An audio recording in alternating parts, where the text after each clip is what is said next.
Thank you very much, and thank you, Chris. Today we're going to be looking at biomimetics means. Bio, of course, coming from the Greek for life, and mimetics referring to mimicry. This is a field of science that has been burgeoning in the last 10 to 15 years. Many scientists and engineers are beginning to ask the question before they try to tackle an engineering solution or find a design for a technological problem that we face. They ask, has this problem already been addressed in the world of biology?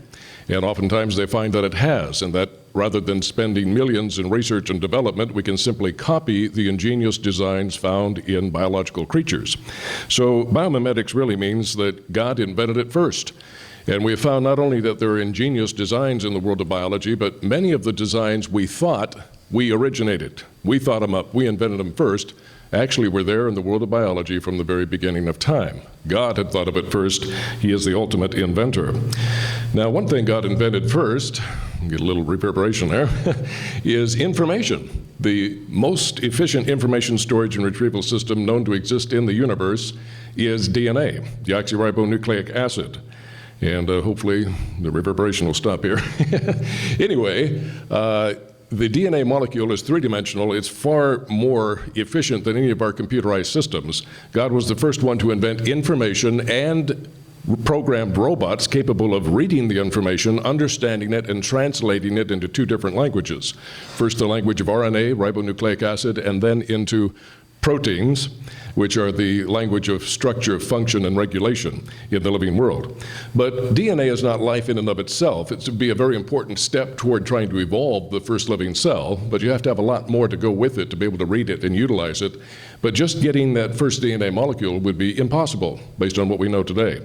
For example, we have to have structural specificity that is precise. Just one molecule or one bond in the wrong place, the whole molecule becomes useless. It cannot cooperate with other systems in the cell. So one thing we have to get is all correctly right-handed deoxyribose sugars. The D in DNA stands for deoxyribose sugar, and that can exist in two forms, a left-handed form and a right-handed form. Their constituent atoms are the same, but they're arranged in a mirror image fashion, so that they're like mirror images of each other, like your left and right hands, but they're not superimposable. Now, that doesn't sound like much of a difference, but it is a whale of a difference biologically. If you get just one left-handed sugar in the DNA molecule, it destroys its function. It can't cooperate with other systems of the cell. Now, if just a less than average sized DNA molecule of 1,000 units, 1,000 nucleotides, you'd have to have 1,000 right-handed deoxyribose sugars, no left-handed. So it's like flipping a penny, and you have a 1 out of 2 probability of getting a head rather than a tail. And you've got to flip 1,000 pennies in a row, every one a head and not a single tail. You get a tail in there anywhere, even at the end, it destroys the whole sequence. You have to start over. Now, the odds of that happening, according to probability law, is that you must multiply the independent probability of each flip. So it's 1 out of 2 times 1 out of 2 times 1 out of 2 to the power of 1,000, because you need to get 1,000 in a row without a single tail. That's the same odds we have here in getting the correct deoxyribose sugars. 1 in 2 to the 1,000th power. Now, we usually convert to base 10 out of base 2, because when the number is expressed logarithmically in multiples of 10, then the exponent number here tells you how many zeros come after the number 1. So this is a very huge number. It's the number 1 with 300 zeros after it. Now, is that a big number? Yes. How do we know? Well, it's bigger than the national debt that accumulated under Obama, so it's got to be big. That was only about 20 trillion. This is inconceivably huge. The estimated number of atoms in the entire known universe is only about 10 to the power of 80, the number 1 with 80 zeros. This is Googles of times greater than that, a Google in mathematics being 10 to the 100th power. So billions and trillions of years of chance using every atom in the universe wouldn't come close to overcoming that probability. Any one of you could come up here and with your intelligence, you could lay out 1,000 pennies on this platform, all heads, not a single tail. That could never be achieved in trillions times trillions of years by chance. That's the difference between intelligence and what can happen by chance, but it gets worse. We also have to have all the correct bonds between the nucleotides. They can bond in two different ways. One is correct and contributes to the correct structure of the helical structure of the DNA molecule. The other is incorrect and will destroy the function of the entire molecule with one wrong bond. There is no law of chemistry that says only correct bonds can form. Both are equally probable, and therefore it's chance again, 2 to the 1,000th power or 10 to the 300th power. Then we have to exclude all the potential non-biological compounds that would be in the alleged primitive ocean. Miller-type experiments show that's a ratio of like 99 to 1, but we'll be nice and reduce it to 1 out of 10. Even then, it's 1 in 10 to the 1,000th power. Now, to get all these things in the same molecule, the same place, at the same time, we must multiply these independent probabilities. Fortunately, when we're dealing with numbers in base 10, all the same base, we can add the exponent numbers to multiply. So 300 plus 300 is 600 plus 1,000 is 1,600. We also have to get the nucleotides in the right order because they're like alphabet letters. They have to be in the right order to spell words. The words have to be in the right order to carry information. And that's 4 different nucleotides, adenine, guanine, thymine, and cytosine. And that's 1 in 4 to the 1,000th power, which converts logarithmically to 10 to the power of 600. Multiply that in, it's only 1 chance in 10 to the power of 2,200, conservatively speaking. What does it mean in practical terms? Trillions times trillions times trillions of years with all the atoms in the universe randomly interacting together could not come close to producing one correctly structured DNA molecule. Even if you did, it would dissolve quickly, according to the second law of thermodynamics, relatively quickly, and it is a hopeless situation. But it gets worse, of course, because we also have to take that information from a single cell, which is impossible to get. But if you did, you'd have to evolve it all the way up from an amoeba to a man, so to speak. That means a great increase in information. What is the source of information? Well, in all the history of science, we've known of nothing that we could prove by the experimental method that works except for intelligent authorship. Always, information comes from an intelligent mind of an intelligent author. It never arises any other way. No experiment has confirmed anything else. No mathematics confirms it. No observation confirms it. It's the only way that it happens. But mutation means change, but in the evolutionary sense, it always means random, accidental change. No intelligence is allowed. It's always an accident. But accidental changes don't make information better. Anybody recognize this sentence? Used in typing practice? The quick brown fox jumped over the lazy dogs. It's a drill that you type over and over because it contains all 26 letters of the English language, and by doing that, you master the basic keyboard. Now, if what they say is true, random accidental changes in the DNA alphabet letters will improve and expand the information, well, we can check that. Let's have like a typographical error, a few of them, and see what's going wrong with theirs. There we go. We get the Dwick Brown Aox jumped over the last Eox. Well, that didn't help very much. Maybe 6 random mistakes, which would be like mutations, will do it. We get the Dwick Brazen Aox iumphed over the last Eogs. Well, it sounds a little Swedish perhaps, but I'll guarantee you there's no Swede who can read that. Just several random mistakes, and we've taken meaningful information and debilitated it into useless, unintelligible gibberish. That's why mutations, whenever they're big enough to actually observe, cause disease, sterility, blindness, deformity, and often death. They're far more likely to cripple you or kill you than they are to help you. But you get rid of an intelligent author, that's the best you've got to do to produce the genetic blueprints of life.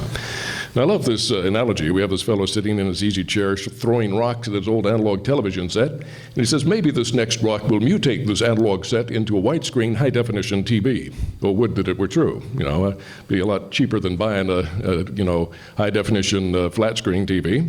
But damaging old parts will not make new and better parts of a new technology that doesn't even exist in the old set. You'll just damage the old parts until they turn into dust. The same is true of the genome of living creatures. The more you randomly change them by mutations, the worse they'll get, leading to disease, deformity, and ultimately death and extinction. To his credit, Theodosius Dobzhansky, the greatest evolutionist of the 20th century, admitted that this was counterintuitive. In other words, seemingly contrary to common sense, that this would be a viable mechanism to make Darwinian evolution work. He said an accident, a random change in any delicate mechanism, can hardly be expected to improve it. Poking a stick into the machinery of one's watch or one's radio set will seldom make it work better. In fact, it'll make it work worse until it does not work at all.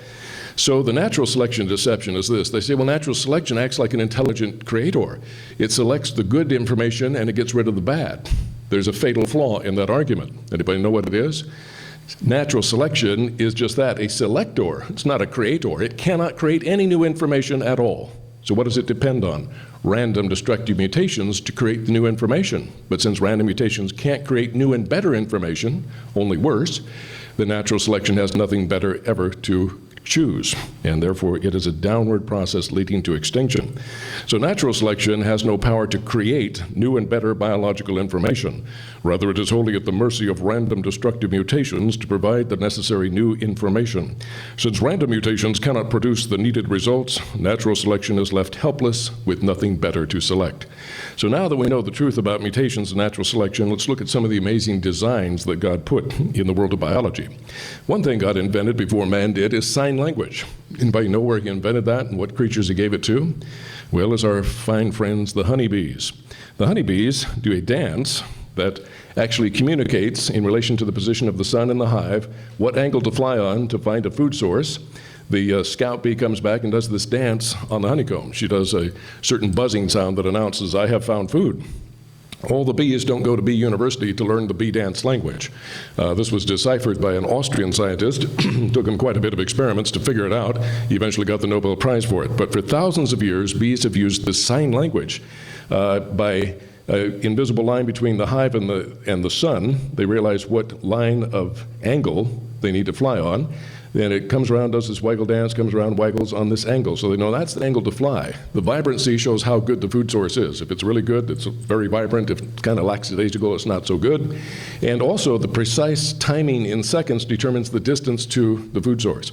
It computes to about 1.6 or 0.62 miles per second. So the distance, the goodness, and the direction all communicated by sign language long before man ever invented it. Now, navigation, of course, is something man struggled with for centuries, but the birds and other creatures have been navigating fine, having the equivalent of astronomical navigation, using the Earth's magnetic field, using built-in biological clocks for determining such things as longitude, all of that pre-programmed into their DNA. I don't think it got there by blind, random, destructive mutations. Monarchs, with just a pinhead-sized brain, are able to do similar feats, flying over the open North Atlantic Ocean, where they've never been in their lives, hitting small islands and migrating clear down to Central America very successfully for thousands of years, apparently. They use the sun to determine direction and automatically compensate for the time of day. Also, they have in their antenna the equivalent of a sextant, little slits that very accurately measure the distance of the sun above the horizon. And when you have this astronomical input and you have a built-in biological calendar and the equivalent of a navigator's almanac, you can take these readings. You know, the sun rose at this particular time on this particular day of the month, and this year it got to this particular height above the horizon. This is all information that if you run it through the navigator's almanac will tell you where you are as far as your latitude. What do you need for longitude? Well, in that case, you need to have some accurate clocks. A clock that tells you local time, also a clock that tells you time at 0 longitude, the standard meridian, or as it's called today, universal time. So you have to take the time where you're at and subtract to find the difference between these two clocks in minutes. Then you take that number and divide by a certain number, and that will tell you your longitude. Anybody know what number you divide by? Well, you're all going to be lost at sea and drown. Monarchs have a pinhead-sized brain that God programmed to run those calculations automatically. Now, in addition to that, we also have the problem that there might be fog and clouds, in which case it can use its built-in magnetic compass, magnetite in its brain, to orient to the Earth's magnetic field. But even all of these and the ability to compute properly and use them properly, innately programmed into them, is not enough. You need something else. Anybody know what it is? Well, what do you use when you go someplace you've never been before? A map. But it has to be an accurate map. You see, if you're flying out over the North Atlantic Ocean from New Brunswick up here, some 1,400 kilometers out to the Bermuda Islands, you've never been there before. You better have a map that gives you the correct longitude and latitude. What if it's off a little bit? Well, you fly out there, there's no islands there. You run out of fuel and you drown. So everything has to work together or it doesn't work at all, what we call biological interdependence or irreducible complexity. Now, here we have shock absorbers, which work okay in cars, but sometimes we have delicate electronics that are subjected to great shock forces and G-forces, and they need really good protection. Somebody asked the biomimicry question, and that is, why don't we copy the design in the woodpecker? Woodpeckers are known to exert up to 1,200 Gs of force, hundreds of times a minute at the speed of a submachine gun, and yet apparently don't even get a headache. It protects the delicate electronics of their brain. So they identified 4 different features in the skull and beak structure of the woodpecker that they tried to emulate in this package, and lo and behold, it worked very well. Direct application of biomimicry. Now, the Wright brothers were not the first ones to invent heavier-than-air aircraft. God obviously had done that long before them, but both of them were Christians. Their father was a Christian minister, and they admired the design in nature that God had made, and they studied birds for their aerofoil design that they tried to copy for their Wright Flyer. But God invented heavier-than-air aircraft in 4 different categories long before the Wright brothers. First with birds, of course, flying mammals being bats, flying insects, and the flying pterosaurs or pterodactyls. Now, it took man a little longer to get the power to hover and even fly backwards using helicopters, but God beat them to the punch there with the amazing hummingbird, which puts any helicopter to shame with its maneuverability, and perhaps even more so the dragonfly, which can dart around so quickly that they estimate it endures 30 Gs of force with impunity. That's a lot better than any of our fighter pilots can do. How it does that, we'll look at a little bit later. Now, gliding vehicles were invented first before powered flight, and these successfully worked. The great granddaddies of the hang gliders we have today were actually done back in the late 1800s. The Wright brothers developed a glider first to test the aerodynamic principles of what became their Wright Flyer. But God, of course, invented gliding creatures first, like the so-called flying fish, which is really a gliding fish, and, of course, the so-called flying squirrel, which is really a gliding squirrel. That's been directly copied in the flying squirrel suits that some parachutists use to allow them to glide considerable distance before they deploy their parachutes. George de Mestral is a Swiss electronics engineer, and he invented something that probably every one of you in this room have used at one time or another, but it's not an electronic device. Being of a scientific mind, it fascinated him that when he went out with his dog walking in the woods, he would get burrs stuck in his pants and socks and in the fur of his dog, and he thought, why do they stick so well? So he put it under a microscope. He saw birds have these little hooks. That gave him an idea. What if we were to make strips, and on one side we put hooks, and the other side we had loops, and we would get something what he invented called Velcro. It works very well, but the inspiration came from the design found in biology in the burr. There we have an artificial fishing lure. It's designed to look rather like a fish, colored like a fish, and even has this device in the front that makes it wiggle as if it's swimming back and forth when it's trolled through the water. So it is a very effective animated decoy to get fish to bite on it, and thinking they're getting a meal, actually they become a meal. But even this is not something man thought of and invented first. God invented it first with the appropriately named anglerfish. The anglerfish has a movable wand on its back, and at the end of that wand it has bioluminescent cells that produce a very efficient form of light called bioluminescence. It's an oxidative process, and usually it's so deep in the water that it's dark, and the only thing that can be seen is this illuminated portion which it dangles right in front of its mouth like a little swimming worm. When a fish comes to get the worm, it goes right into the mouth of the anglerfish. God thought of animated decoys and artificial lures first.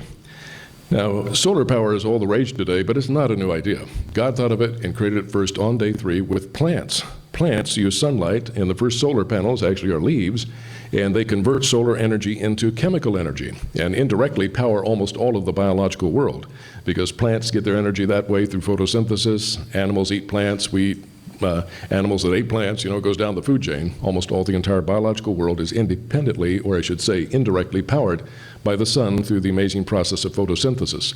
So converting solar energy into a different form of energy is not a new idea. God thought of it first.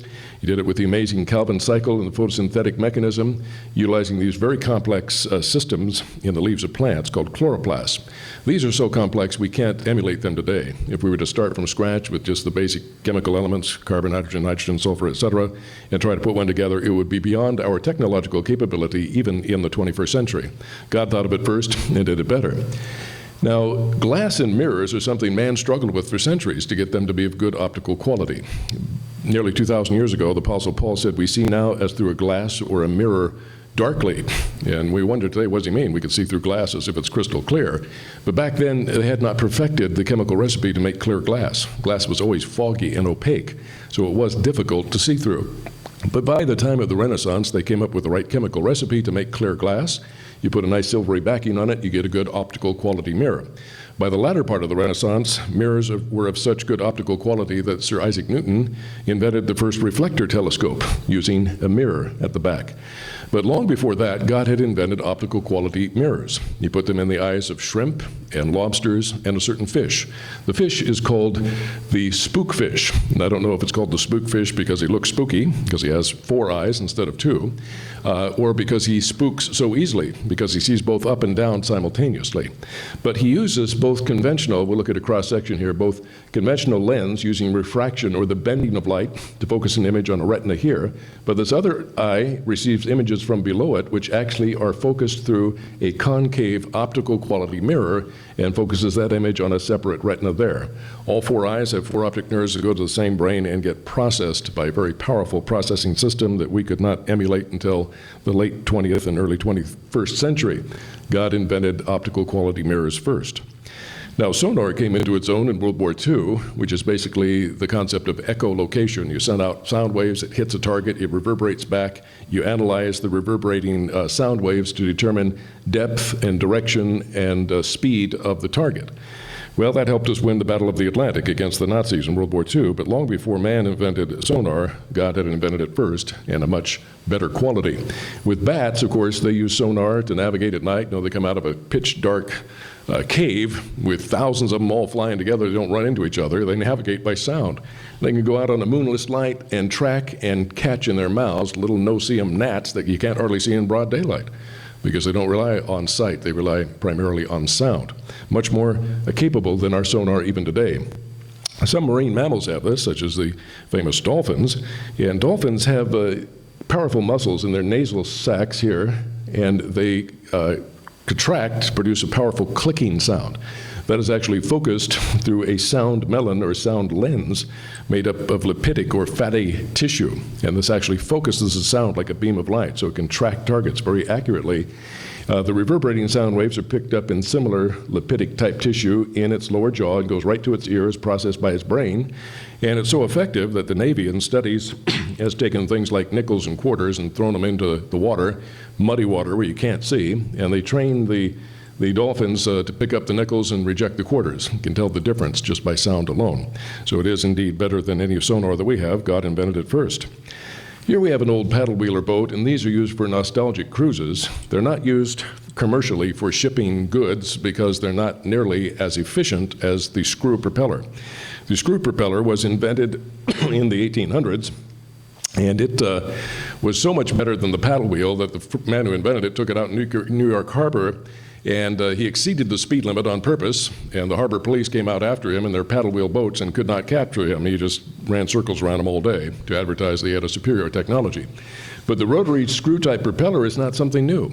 God invented it first, and we find it on the world's smallest rotary propulsion system, found on the world's smallest submarine, which is not found in the Guinness Book of World Records because it is not a product of human manufacture. It is the E. coli bacterium. It has a very complex rotary propulsion system with a twisted protein filament that acts like a propeller. Howard Berg of Harvard University said this is the most efficient motor we know of to exist in the universe. It operates at nearly 100% efficiency. The best we can do, with the internal combustion engine, if you have a V8, you might get 15–20% efficiency. You've got a good economy car, you might get double that. Hybrid will do better. The best we can do is with electrical motors. Recently, Tesla was bragging that their engineers have produced an electric motor capable of 75% efficiency. Well, that's pretty good, but this is 99.5 plus efficient, as close as you can get to 100%.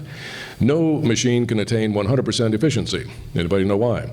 There's a law in physics that says you can't, the second law of thermodynamics. You always lose something to heat dissipation, which cannot be recovered. Therefore, there's no such thing as a perpetual motion machine or 100% efficiency. But this comes a lot closer to anything we know of in the universe, and it's beyond our technological capability at present. Not only is it amazingly efficient, it's also very powerful. This thing can spin at up to 100,000 RPMs, and it can drive this thing at incredible speeds, up to 65 body lengths per second. Now, when something's very microscopic and small, we don't measure its velocity in miles per hour, but rather in how many body lengths it can go through in a second's time. 65 body lengths is pretty fast. To put that in terms we can understand, let's take that little bacterium and blow it up in size until it's as big as a 20-foot long mini submarine. Now, if that 20-foot long electrical mini submarine could go 65 of its body lengths in 1 second, how many feet would it go? 20 times 65, okay? So about 1,300 feet in 1 second. Anybody know the speed of sound at sea level? It's about 1,125 feet per second. So this is going faster than Mach 1 if we made it as big as a 20-foot long mini submarine, faster than Mach 1 through a liquid medium, which is much denser. The atmosphere is nearly 800 times more dense or less dense than water. So it's a lot greater power required to go through it. The best we've been able to do, the Russians came up with a torpedo that's rocket powered, and it can go over 220 miles per hour underwater, but it uses rocket engines. This uses truly rotary, mechanically induced rotary propulsion, and yet it outperforms anything that we can match up to it.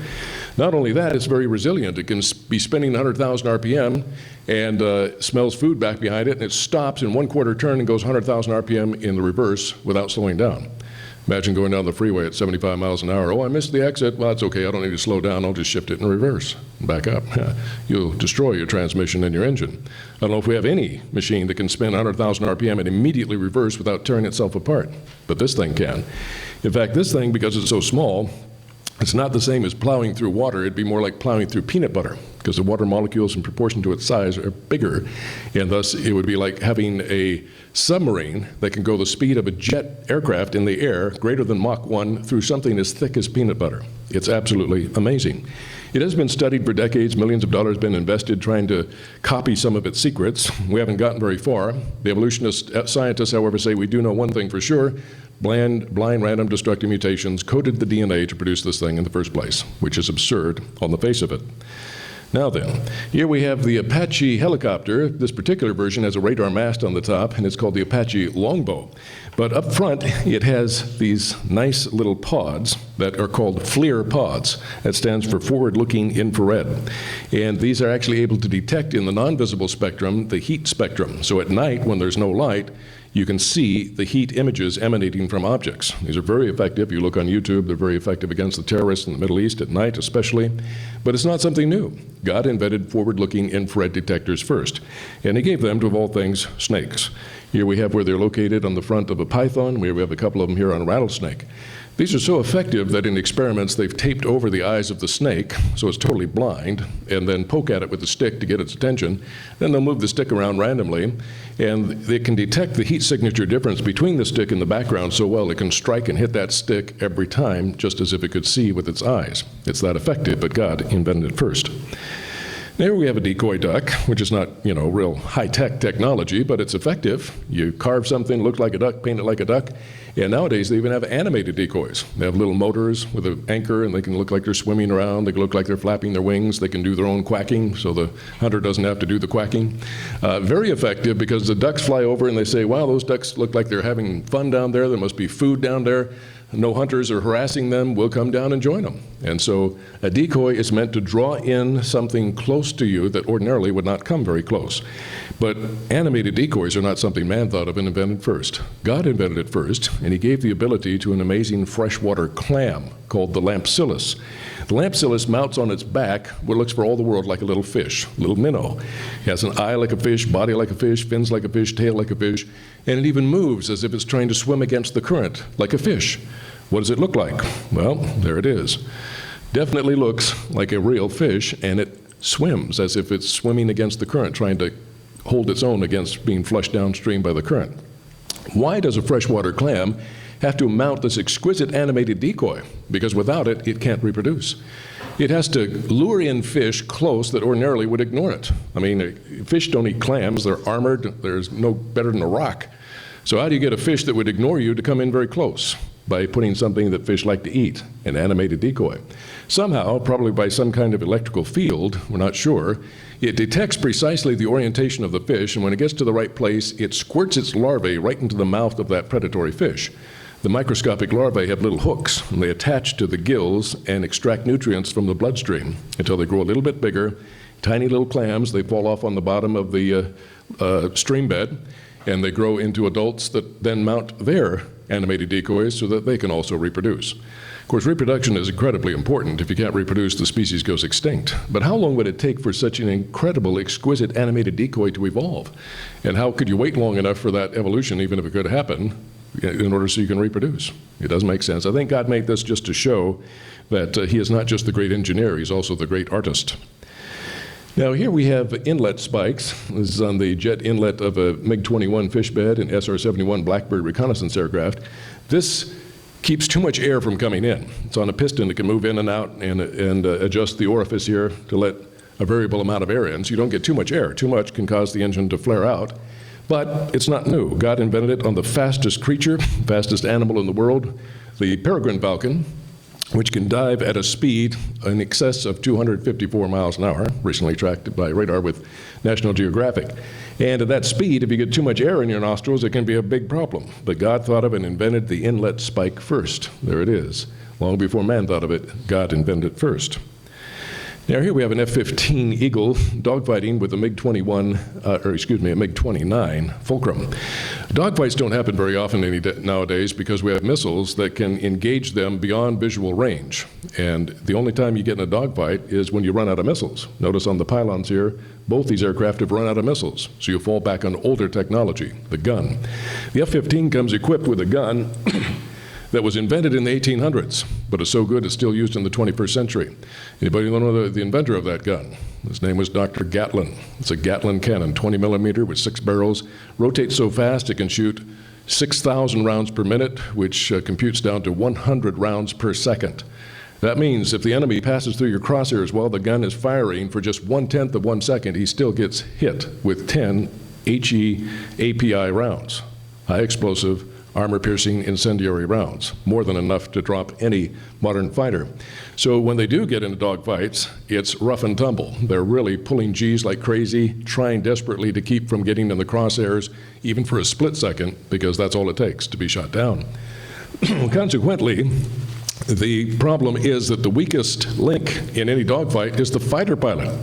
The airframe of the aircraft can endure a lot more G-forces than the pilot. The pilot usually get up to 9-10 Gs for a few seconds. That's it. You pass out, and you either get shot down or crash. So a Swiss fighter pilot who was retired from the Swiss Air Force, he said, we have to have something better than the old G-suit that used compressed air, bladders of compressed air that would compress and push the blood back up in your head so it's not being drained out by G-forces and make you pass out. He said, has this problem been addressed in the world of biology? He asked the biomimicry question. And of course, as we mentioned, it has with the amazing dragonfly.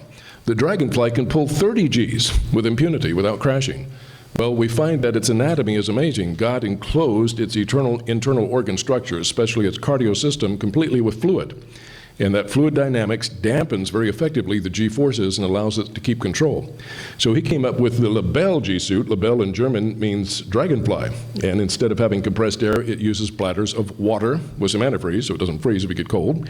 And it works better than anything we've ever developed. The best we had was the Combat Edge, $100 million, taxpayer dollars, research and development. It was just a glorified pneumatic G-suit. But this much simpler design, every NATO pilot that tried it said it was much better. They could pull 10 Gs sustained without passing out, something never achieved before. And yet, it wasn't by our own inventiveness, but by copying the marvelous design of the Dragonfly that we achieved that new standard. Now here we have pilots being protected by a plexiglass canopy. And of course, you need a canopy to protect the eyes and the head of the pilot, especially at high Mach speeds. But even this idea is not something man invented. God invented it first with an amazing creature, a fish, and it's called the barrel-eyed fish.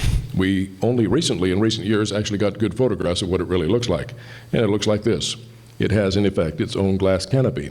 Now, the eyes are not here. These things down here are nares. That's the equivalent of underwater nostrils. The eyes are inside the glass canopy. These green domes here are actually the lenses of the eyes. They're mounted on barrel-like swivels, so they can swivel directly up while the fish is swimming horizontally, and it can look up while it's swimming horizontally. It's looking for the silhouette of a very dangerous prey, jellyfish.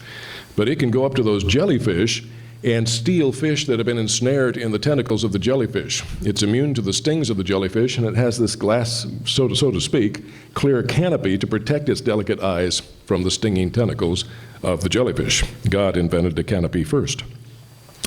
Here we have planes, and pilots now are very happy that we have a modern invention called autopilot. But it's not new. God invented it first. With autopilot, you simply engage it, and usually today it's engaged with GPS, and so if there's wind drift trying to push you off or whatever, it'll automatically change course to adjust for wind drift and keep you on course without having to worry about it yourself. But God invented it first with this amazing creature, the Swift. Recently, they confirmed that the Alpine Swift stays aloft without ever touching the ground for more than 6 months straight. And then they found one that could do even better, the common swift, that migrates all the way from England down to South Central Africa and back. It stays airborne without touching the ground for 10 solid months. They don't need to come to the ground because their food is in the air. They eat insects. When they want to drink, they just skim water off the surface of a lake without landing. They mate in the air. They do everything in the air except for raise their babies. They haven't figured out how to build a nest in midair. So they do have to come down to lay eggs and reproduce. If there were such thing as a confirmed bachelor Swift, he would fly his whole life without ever having to come down. However, how do they do that? Well, they do that because they're able to sleep while they're on the wing, which is an amazing thing. Literally, their brain goes into sleep mode like our computers do, and it shuts down most of the power, just like our brains shut down quite a bit. We lose most of our consciousness, other than dreaming, when we sleep. But it shuts down half of its brain so it can rest, and the half that remains engages an autopilot. It'll fly up nearly 2 miles high and fly in a circle over where its nest is or where good hunting is, where it wants to stay. It doesn't want to be pushed by wind. But as it's flying in the circle, it has to constantly adjust. When it's going this direction, if the wind is coming this way and it's heading this way, it has to speed up a little bit or it'll be pushed back. But on the other side of the circle, it has to slow down a little or it'll be pushed too far. Speed up, slow down automatically while it's sleeping. Better than any autopilot we have today. Johan Bachmann, a Lund University Sweden expert in bird migration, he said, "We have found that swifts have an extraordinary ability to perform orientations in relation to wind. Even the most advanced planes with good navigational instruments would probably be unable to judge the wind drift like this. The remarkable thing is that they do all this while flying through the night and sleeping on the wing at these very high altitudes." God not only invented autopilot first, he did it better than anything we have today. Now then, Henry Ford was one of the first to realize how efficient a assembly line would be. Prior to the invention of the assembly line, master craftsmen all worked on a car until it was done, and it was very difficult, slow, and expensive. But in this case, you don't have to have master craftsmen. Every worker is trained to do just one simple job well, and the things moved down the assembly line, made it fast, cheap, and affordable for most people for the first time in history. Nowadays, such as this Mercedes-Benz factory in Germany, this particular one is almost entirely done by programmed robots, very little human involvement. But the idea of having an assembly line with programmed robots to give a finished product at the end is not something new. It exists in the cells of our bodies. God created it first in metabolic pathways, like the Krebs metabolic cycle or citric acid cycle, where it goes around like an assembly line, and programmed molecular robots called enzymes do their job at each stage until you get the finished product at the end. God thought of it and invented it first. Finally, here we have the Asimo, the Japanese walking robot, which started out pretty primitive and would tip over and run into things all the time, had to be tethered. Now it has enough artificial intelligence and enough sensors that it can keep from running into things. It can recognize things, like if it comes to a stair, it says, "That's a stairway," and it walks up it, turns around, and walks back down, all autonomously. That's pretty good, but it's not nearly good as what God invented first. All of us have cells in our bodies that have to have proteins transported from the nucleus to where they are needed in the cell. The cell does not use wheeled vehicles like UPS.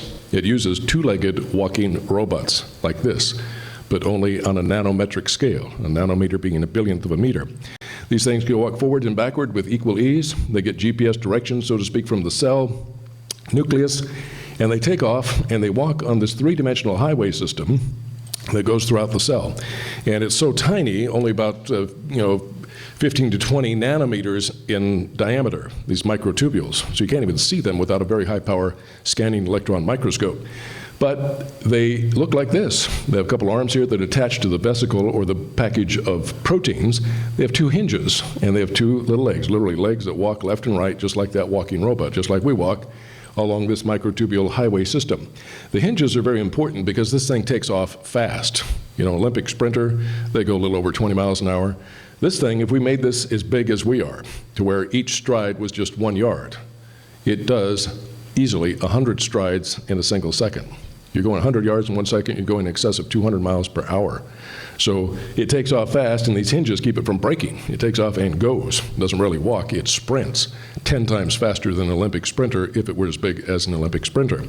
So they take off, and at the bottom we have this separate motor molecule, the legs, myosin legs and feet, and each power stroke is empowered by an ATP molecule.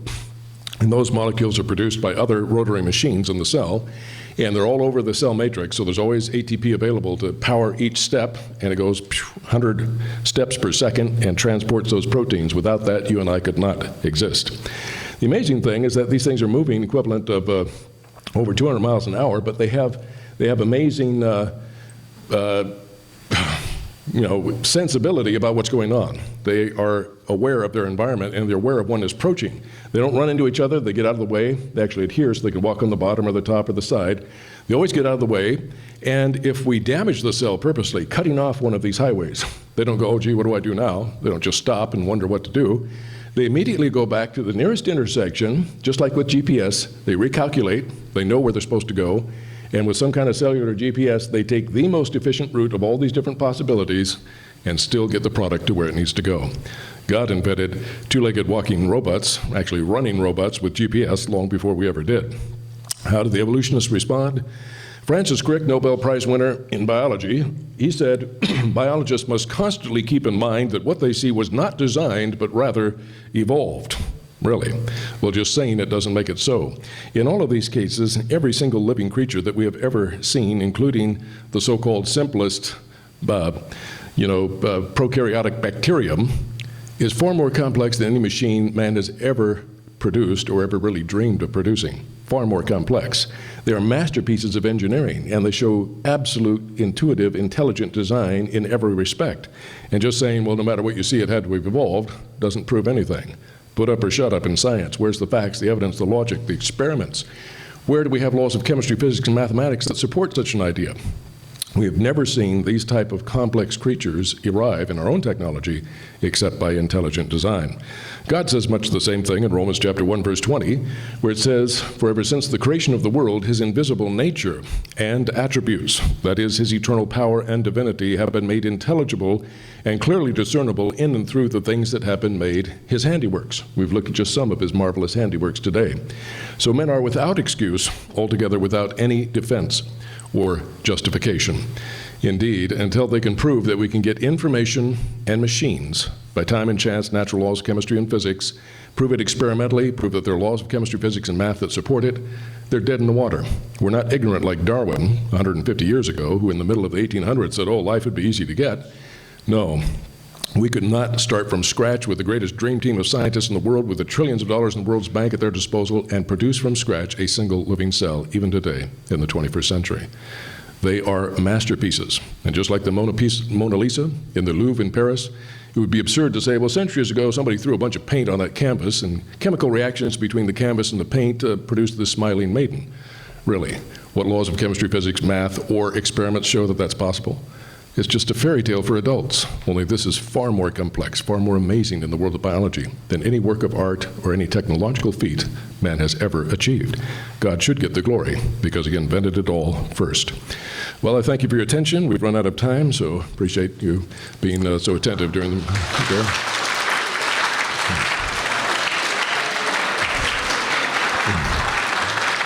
Okay. Why don't you just close out in a word of prayer? Okay, we'll just close out with a word of prayer and then we'll dismiss you. Father, we thank you again for the truth, Lord, that you have put your amazing abilities, your amazing powers visible for all to see. People who ask for miracles need to just look at every living creature. They're supernatural, beyond what natural laws and processes can do, and they're superhuman, beyond what human technology can achieve. Your miracles surround us. And even though we don't see you, Lord, we see your handiworks, and we know that you must exist. Help us to seal these truths in our hearts, that we can share them with those that are doubting. Help us to be strong in our own faith. And we give you thanks and praise for all of this in Jesus' name. Amen.